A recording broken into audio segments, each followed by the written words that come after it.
Hey guys, आज के video में मैं आपको कोई रेसिपी नहीं बता रही हूँ। आज हम देखेंगे कि आम को लंबे समय तक कैसे स्टोर करें, वो भी बिना किसी प्रिजर्वेटिव के, जिससे कि आम का कलर और टेस्ट चेंज नहीं होगा। और साथ में देखेंगे कि आम को कैसे पकाएं और हापुस आम को कैसे पहचानें। तो चलो शुरू करते हैं आज का वीडियो। मैंगो सीज़न में जब हम आम की पेटी खरीदते हैं तो उसमें कुछ आम पके हुए रहते हैं और कुछ थोड़े कच्चे होते हैं, या कहें तो कम पके हुए होते हैं। तो ये मेरे पास 2 डज़न आम की पेटी है। इसके नीचे भी 1 डज़न आम और है। वैसे अगर आप डेली 2 से 3 आम कंज्यूम करना चाहते हैं तो सिंपली आम को इस बॉक्स से बाहर निकाल दीजिए। इसके नीचे भी 1 डज़न आम और है। और अगर आप चाहते हैं कि सारे आम एक साथ पक जाएं, तो आप इसमें छोटे छोटे प्याज रख दें। ध्यान रहे प्याज को थोड़ा दूर रखना है, आम को ये टच नहीं होना चाहिए, नहीं तो इसमें काले दाग आ जाएंगे। और ऊपर से घास रख दीजिए। अगर आपके पास घास नहीं है तो आप पेपर रख दीजिए। 2 से 3 दिन में सारे आम पक जाएंगे। वैसे आप बीच बीच में चेक करते रहिए और जो आम पक गए हैं उसे बाहर निकाल के रखते जाइए। अब देखते हैं कि हापुस आम को कैसे पहचानें। सबसे पहली पहचान है इसकी खुशबू, मतलब कि जिस रूम में आप हापुस आम की पेटी को रखेंगे उस रूम में बहुत ही अच्छी आम की खुशबू आएगी। दूसरी पहचान है इसका शेप। जैसे कि हर किस्म के आम का अपना एक अलग शेप होता है, वैसे ही हापुस आम में अगर आप देखेंगे इसका tail part, I mean this is top and this is bottom. Usually बाकी आम का जो टेल पार्ट है वो कुछ इस तरह से होता है, बट हापुस आम में ये ऑलमोस्ट राउंड शेप में होता है। ये देखिए, मैं एक और आम दिखाती हूँ। इनका जो शेप है वो ऑलमोस्ट राउंड है। अगर आप हापुस आम को काटते हैं तो उसकी गुठली जो है वो बहुत छोटी होती है। इन शॉर्ट, जितना आम है उसके 25% गुठली होती है, बहुत ही पतली सी और बहुत छोटी गुठली। एक और बात, अगर हापुस आम ज़्यादा पक जाता है तो उसमें ऐसे रिंकल्स आते हैं। अगर ये ऑर्गेनिकली पका है तो आपको दिख रहा होगा कुछ ऐसे रिंकल्स आते हैं। ये एक आम के नेचुरली पकने की पहचान है। इसकी एक और पहचान है इसका कलर। अगर आम केमिकली पका है तो ये यूनिफॉर्मली येलो कलर में होगा। अगर ये ऑर्गेनिकली पका है तो ये येलो एंड ग्रीन ग्रेडियंट में होगा। जैसे कि ये आम नीचे से ग्रीन दिख रहा है पर ये पूरी तरह से पका हुआ है। ये देखिए, इसको आप थोड़ा सा प्रेस करेंगे तो ये दब जाएगा। हापुस आम के टॉप में बहुत ज़्यादा खुशबू होती है इस जगह पे। इसकी जो स्किन है वो बहुत ही पतली होती है। ये देखिए, मेरे नाखून के निशान भी इस पे आ रहे हैं। तो ओरिजिनली रत्नागिरी हापुस आम जो होते हैं उसकी स्किन बहुत पतली होती है। जैसे कि ये आम, ये नीचे से थोड़ा ग्रीन है और ऊपर से सैफ्रॉन येलो कलर का दिख रहा है और थोड़े रिंकल्स भी आप देख सकते हैं। मतलब कि ये आम नेचुरली पकने की प्रोसेस में है। तो जैसे कि ये पकना शुरू हो जाएगा तो ऊपर से इसकी खुशबू बहुत ज़्यादा मीठी होगी और ग्रीन साइड से इसकी खुशबू में थोड़ी खटास होती है। नेक्स्ट है टेम्परेचर। जब आप हापुस आम खरीदते हैं और उसको हाथ में ऐसे पकड़ेंगे तो इसका टेम्परेचर आपके हाथों में थोड़ा गर्म लगेगा कंपेयर टू अदर मैंगोज, क्योंकि इसकी प्रोसेस होती रहती है। तो आपने अभी देखा कि रत्नागिरी हापुस आम की पहचान कैसे करें। तो चलिए अब देखते हैं कि हापुस आम को स्टोर कैसे करें। तो अभी आम को कम से कम 1 से 2 घंटे के लिए पानी में रखें, क्योंकि आम बहुत गर्म होते हैं। मतलब कि आम की तासीर जो है बहुत गर्म होती है। इसको पानी में 1 से 2 घंटे रखने के बाद हम इसे अच्छे से धो लेंगे और कपड़े से इसे अच्छे से पोंछ लेंगे। तो इसे मैंने 2 घंटे पानी में रखा था और आम को मैंने अच्छे से पोंछ लिया है। ध्यान रहे कि आम गीला नहीं होना चाहिए। तो चलो शुरू करते हैं। तो ये मेरे पास है 1 डज़न से भी ज़्यादा आम, पर इस वीडियो में मैं सिर्फ 5 से 6 आम का ही यूज़ करूँगी। ये देखिए, और अगर हम इसे थोड़ा दबा के देखेंगे तो ये बहुत ज़्यादा पके हुए नहीं हैं और कच्चे भी नहीं हैं, मतलब कि हमें जैसे चाहिए बिल्कुल वैसे ही हैं। तो आप इसका पल्प बना सकते हैं या फिर छोटे छोटे क्यूब्स बना के रख सकते हैं, जिसे कि आप आइसक्रीम या मिल्क शेक बनाने के लिए यूज़ कर सकते हैं। तो इसको साइड में रख देते हैं। मैंने यहाँ एक प्लेट ली है जिसमें हम सारे आम के छिलके को रख सकें। एक चाकू ले लीजिए। तो आम को छीलने का तरीका बहुत ही इजी है।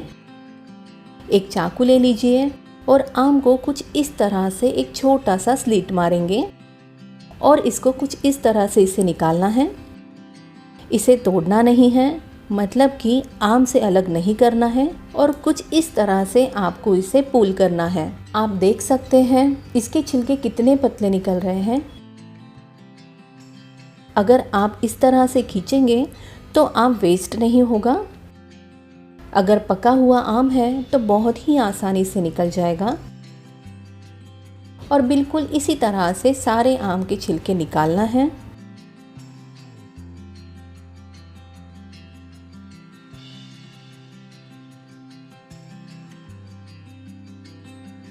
ये देखिए, अब इसे साइड में रख देते हैं और बिल्कुल इसी तरह से सारे आम के छिलके निकालना है।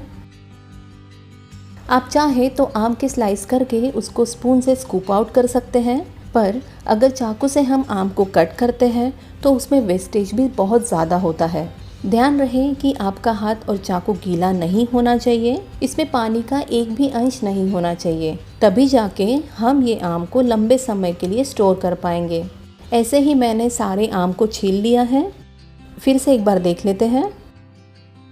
अगर आपको हाथ से आम के छिलके निकालना डिफ़िकल्ट लग रहा है तो आप ऐसे चाकू से भी निकाल सकते हैं, पर पर्सनली मुझे हाथ से निकालना ईजी लगता है।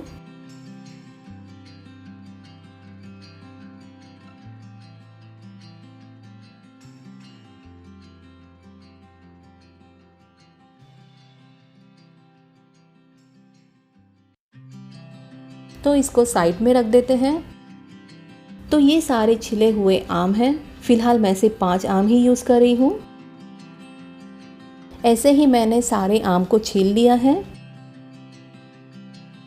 मैंगो पल्प बनाने के लिए एक तो आप ऐसे ही इसे स्क्वीज़ कर सकते हैं, या फिर अगर आप इसके क्यूब्स बनाना चाहते हैं तो कुछ इस तरह से इसे कट करना है।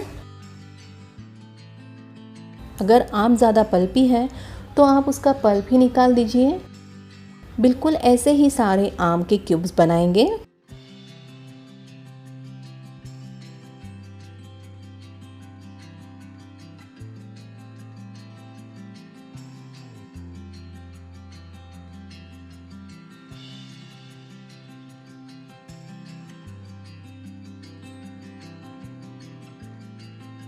इसको साइड में रख देते हैं। तो ये मैंने आम को कट कर लिया है। आप ऐसे ही क्यूब्स में स्टोर कर सकते हैं या फिर इसका मिक्सर ग्राइंडर में पल्प बना सकते हैं। इसको साइड में रख देते हैं। इसे स्टोर करने के लिए आप ऐसे जिप पाउचेस ले सकते हैं। ये मार्केट में इजीली अवेलेबल है। ये फूड ग्रेड प्लास्टिक है। या फिर कुछ इस तरह के कंटेनर ले लें। हो सके तो आप एयरटाइट कंटेनर ग्लास या प्लास्टिक के यूज़ करें। आपको ऐसे ही कंटेनर्स यूज़ करना है जिसकी आपको 6 से 7 महीने ज़रूरत ना पड़े, क्योंकि हम इसे फ्रीज़र में रखने वाले हैं। तो ऐसे ही डब्बे यूज़ करें कि अगर वो 6 से 7 महीने फ्रीज़र में पड़े रहें फिर भी आपको कोई परेशानी ना हो। या तो फिर बेस्ट वे है कि आप इस तरह के जिप पाउचेस में ही रखें, क्योंकि ये food grade plastic microwave and freezer safe होता है। अगर मुझे इसका लिंक ऑनलाइन मिल जाएगा तो मैं डिस्क्रिप्शन बॉक्स में दे दूँगी। एक प्लेट ले लेंगे। ये dish washer and freezer safe है। ये देखिए इसमें मेंशन किया है safe for freezer, microwave and dish washer.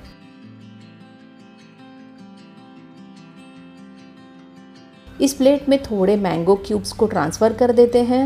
बाकी क्यूब्स का हम पल्प बना लेंगे।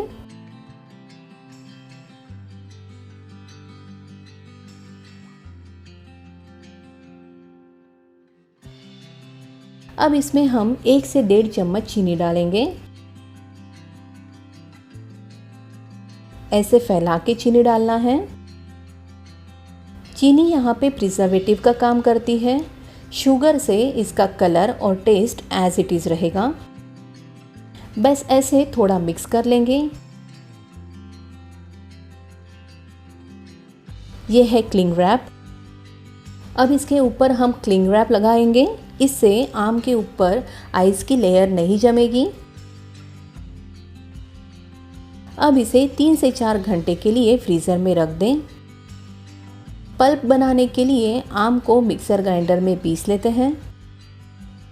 इसमें बिल्कुल भी पानी नहीं डालना है।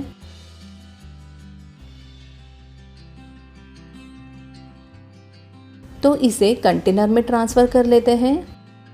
ये देखिए ये कंटेनर पूरी तरह से ड्राई होना चाहिए।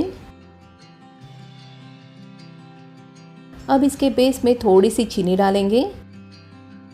ऐसे फैला के चीनी डालना है। और अब मैंगो पल्प को इसमें ट्रांसफ़र कर देंगे।